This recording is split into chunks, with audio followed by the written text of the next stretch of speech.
कर रहे हैं आप? क्या कर रहे हैं? नींद आ रही है? मेरे पास आया। नहीं नहीं, अरे आज की रात सोने की रात थोड़ी हो।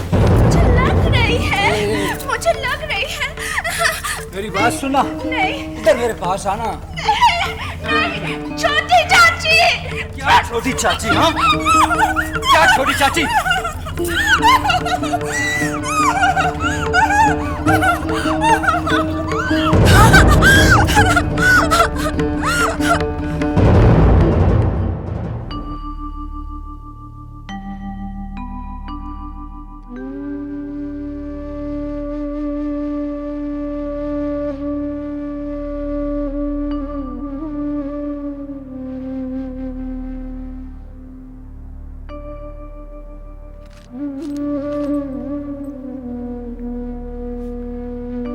अरे बेटी, तू अभी तक खड़ी है, तैयार क्यों नहीं हुई? अरे नहीं नहीं नहीं नहीं, इन बासी कपड़ों में मुझे मत छू। देख बेटी, हमारे घर का नियम है सुबह सबसे पहले नहा धोकर पवित्र होना, फिर पूजा करना, उसके बाद कोई और काम करना। क्या हुआ? तू कुछ बोलती क्यों नहीं? नहीं, कुछ नहीं। अच्छा ठीक है, चल जल्दी से तैयार हो जा। हाँ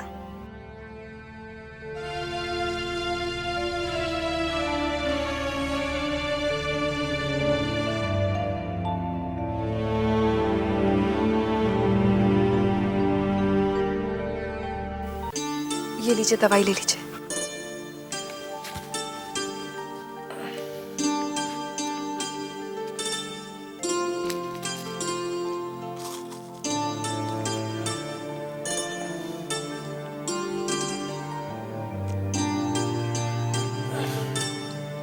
आज आप अपने नन्हे के भोज में नहीं जाएंगे?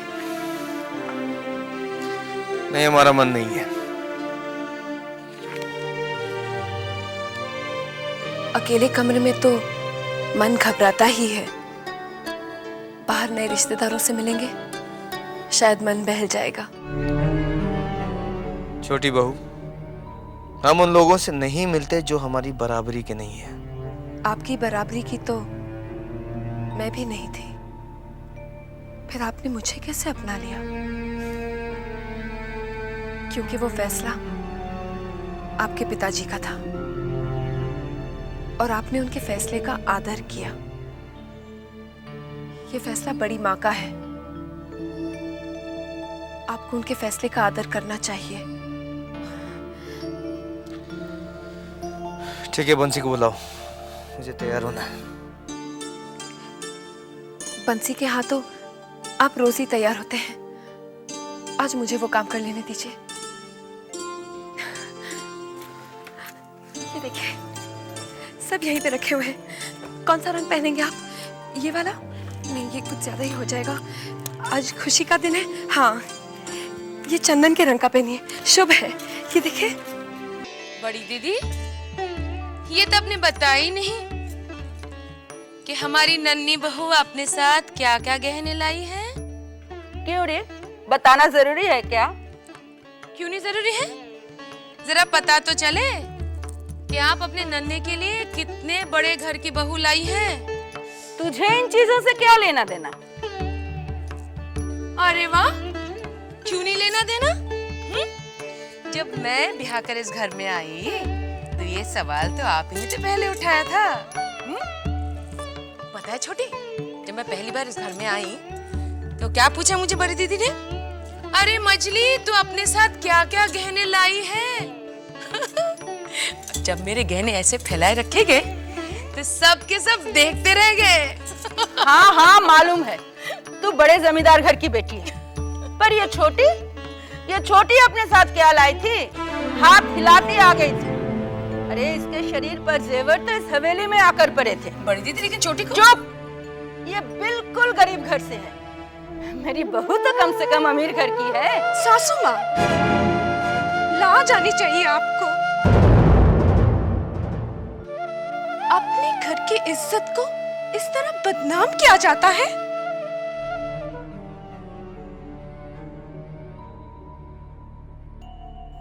अरे बाप रे, जितनी छोटी उतनी लंबी जुबान। चाची, छोटी चाची, छोटी चाची, छोटी चाची, दरवाजा खोलिए। छोटी चाची, छोटी चाची, आपको मेरी कसम। छोटी चाची,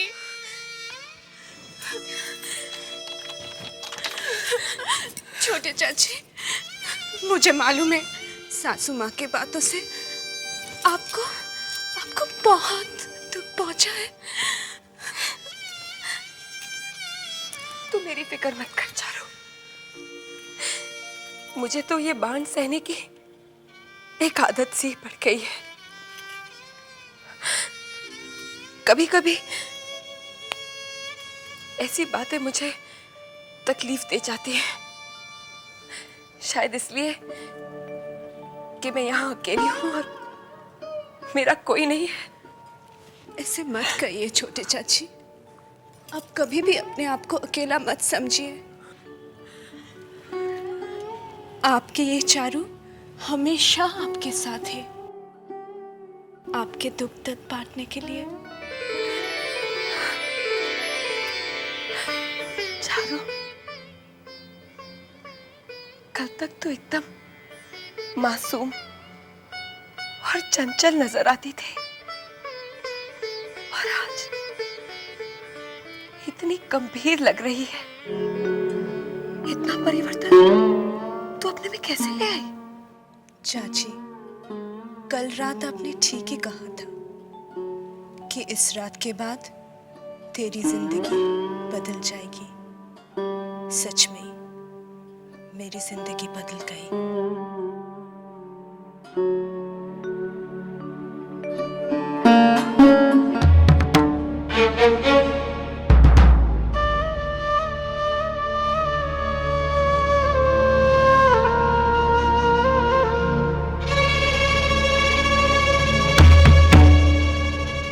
बड़ी माँ के सामने ऊंची आवाज तो बहुत दूर की बात है। आज तक हमने नजरें उठाकर बात नहीं की,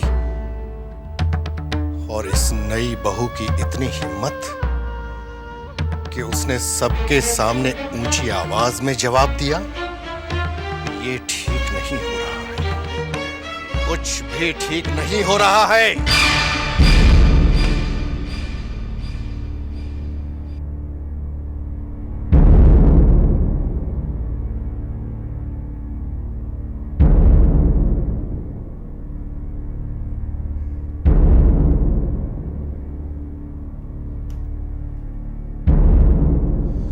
मजले बाबू ने हमें नीचा ही नहीं दिखाया,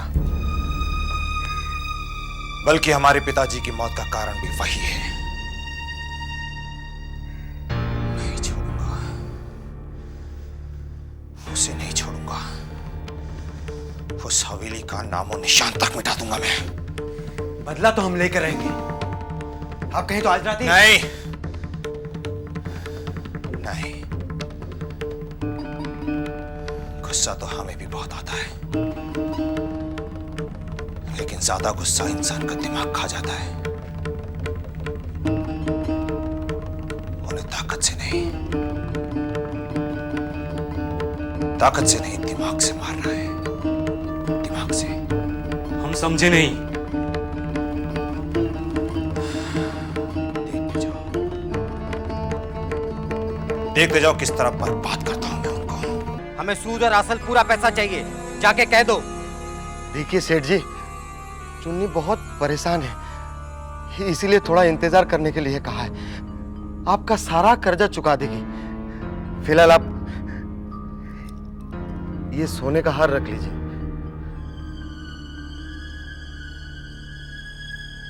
अरे इससे मेरा क्या होगा? मुझे तो पूरे पैसे चाहिए। सेठ जी हाथ जोड़ते हैं, फिलहाल इसे रख लीजिए। और छोटे बाबू, छोटे बाबू? अरे बाजार में कितने बाबू हैं? यही हाल रहा ना तुम लोगों का, सब कुछ बिक जाएगा और हाथ में कटोरी आ जाएगी भीख मांगने के लिए। जाके कह दो चुन्नी से।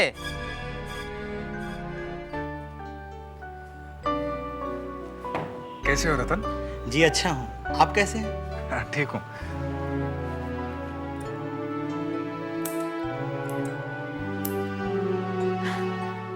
अरे तुम, शुक्र है भगवान का कि तुम्हें आने की फुर्सत तो मिल गई। जी वो नन्हे बाबू की शादी की वजह से नहीं आ पाया। जी हाँ, नन्हे बाबू की शादी की खबर उड़ते उड़ते कानों में तो पहुंची थी। हाँ। पर ये नहीं सुना था कि शादी का पूरा बंदोबस्त तुम्हारे कंधों पर है। तंज मारने का तो बस इसे मौका मिलना चाहिए। क्या सोचने लगे? मन ही मन कहीं मेरे बारे में कुछ बुरा तो नहीं कहने लगे? ऐसा क्यों कह रही हो? भला मैं तुम्हारे बारे में बुरा क्यों कहूंगा? अच्छा भी तो नहीं कहते। पता नहीं क्या समझता है, दिल की बात जुबान पर लाना ही नहीं चाहता। कुछ कहा तुमने? हाँ? नहीं, कुछ नहीं। वैसे तो बहुत बोलती है, लेकिन दिल की बात बोलने में हिचकिचाती है। कुछ कहा तुमने? नहीं तो। दीदी चाय नाश्ता लाऊं? हाँ, ले आओ। माँ हमें आपके साथ रहना है। माँ हमें आपकी बहुत याद आती है। हाँ बच्चों, मुझे भी तुम्हारी बहुत याद आती है। क्या करूं, तुम्हारे अच्छे भविष्य के लिए अपने कलेजे पर पत्थर रखना पड़ता है। माँ हम यहाँ रहकर भी तो पढ़ सकते हैं। अगर ऐसा होता तो मैं अपने जिगर के टुकड़ों को अपने से दूर भेजती। खुद सोचकर ही तो मैंने तुम्हें तुम्हारे नाना के पास रखा है। अब जाओ और खूब मन लगाकर पढ़ना। बच्चों, तुम अपने भाभी को भूल तो नहीं जाओगे? कभी नहीं। क्यों बच्चों, तुम लोग तैयार हो? जी पिताजी। चलो बग्गी तैयार है, चलो।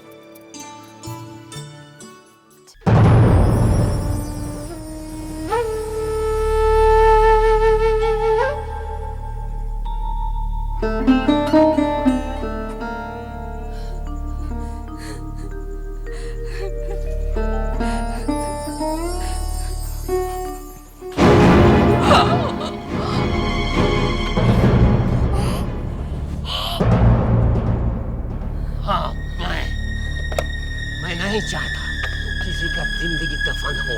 अगर जिंदगी से प्यार है तो भाग जा यहाँ से।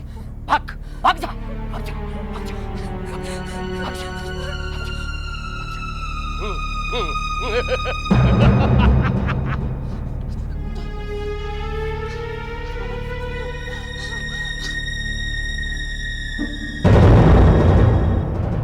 बाबू जरा गौर कीजिए, ये हाबुलत का व्यवहार मुझे कुछ ठीक नहीं लग रहा है। हम भी समझते हैं भैरव बाबू, लेकिन क्या करें, उनकी बेटी चारुलता वो हमारे घर की बहू है।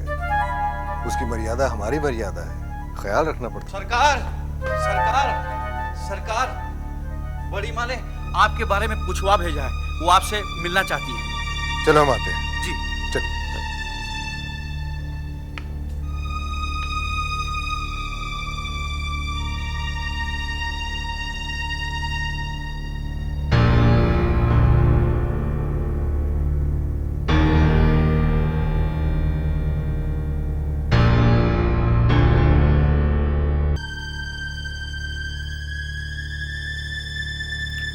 प्रणाम बड़ी माँ। जीते रहो, बैठो। बड़ी माँ, हमारे कानों ने जो सुना है उसे आपके कानों ने कैसे बर्दाश्त कर लिया? तुम कहना क्या चाहते हो? बड़ी माँ, आप किसी की गुस्ताखी पे पर्दा डालने की कोशिश कर रही हैं। शायद तुम्हारे कान मजली ने भरे हैं। कान नहीं भरे बड़ी माँ, बल्कि सच्चाई हम तक पहुंचाई गई। मतलब? हमारे खानदान में आज तक ऐसा नहीं हुआ कि छोटे बड़ों से बदतमीजी करें। भले ही बड़े गलत हों, लेकिन छोटों को अदब के दायरे में रहना है। हमने आज तक आपसे ऊंची आवाज में बात करना तो दूर, कभी आपसे नजरें उठाकर बात नहीं की। और ये कल की आई हुई नई लड़की, इसने सिर्फ आपसे ऊंची आवाज में बात नहीं की, सबके सामने आपको बेइज्जत किया। लेकिन मंजले वो अभी बच्ची है, उसे समझ नहीं है। हमारे घर के बच्चे भी समझदार हैं, वो बड़ों का मान करना जानते हैं।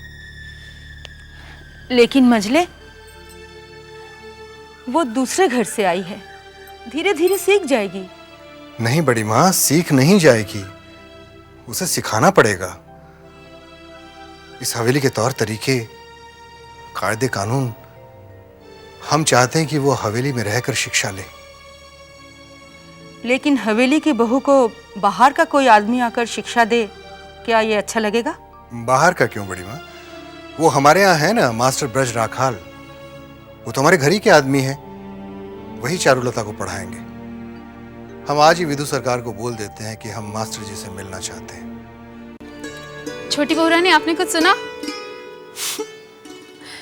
पूरी हवेली की खबर तो तू ही आके मुझे सुनाती है। बता, अब ऐसा क्या सुनकर आ रही है? छोटी बहू रानी, कल नई दुल्हन ने बड़ी माँ से जो बदतमीजी की थी ना, सो मंजले बाबू बहुत गुस्सा हुए। वो कहते हैं कि नई दुल्हन को इस हवेली के तौर तरीके आने बहुत जरूरी है, इसीलिए वो कल से मास्टर जी से शिक्षा लेंगी। क्या चारुलता पढ़ेगी? मास्टर जी उसे शिक्षा देंगे? जी हाँ छोटी बहू। जानती है चिंता, बचपन में मेरी भी बहुत इच्छा थी कि मैं भी पढ़ूं लिखूं, लेकिन मेरी इच्छा कभी पूरी नहीं हुई। लेकिन छोटी बहू रानी, आपकी ये इच्छा क्यों नहीं पूरी हुई? जो लोग गरीब होते हैं वो पढ़ने की नहीं, अपना पेट भरने की सोचते हैं। हमारे पिताजी के कंधे तो हमारे लिए 2 वक्त की रोटी जुटाने में ही झुक गए, तो वो भला मेरे पढ़ने का बोझ कैसे उठा पाते? लेकिन मेरे पढ़ने की इच्छा अब तक जिंदा है। जानती है चिंता, जब भी मैं किसी को पढ़ते हुए देखती हूँ या उसके बारे में सुनती हूँ तो मुझे बहुत खुशी होती है। जब भूतनाथ ने आके बताया कि जबा कॉलेज जाती है, तब मैं बहुत खुश हुई थी। लेकिन छोटी बहू रानी, आप चाहे तो आपकी इच्छा तो आज भी पूरी हो सकती है। वो कैसे? क्यों? जैसे नई दुल्हन को मास्टर जी आके शिक्षा दे रहे हैं, वैसे तो आपको भी दे सकते हैं। तू ठीक कहती है चिंता। अगर चारुलता पढ़ सकती है और किसी को कोई एतराज नहीं, तो फिर मैं भी शिक्षा ले सकती हूँ। देख, जैसे ही मास्टर जी आए तो मुझे खबर कर देना।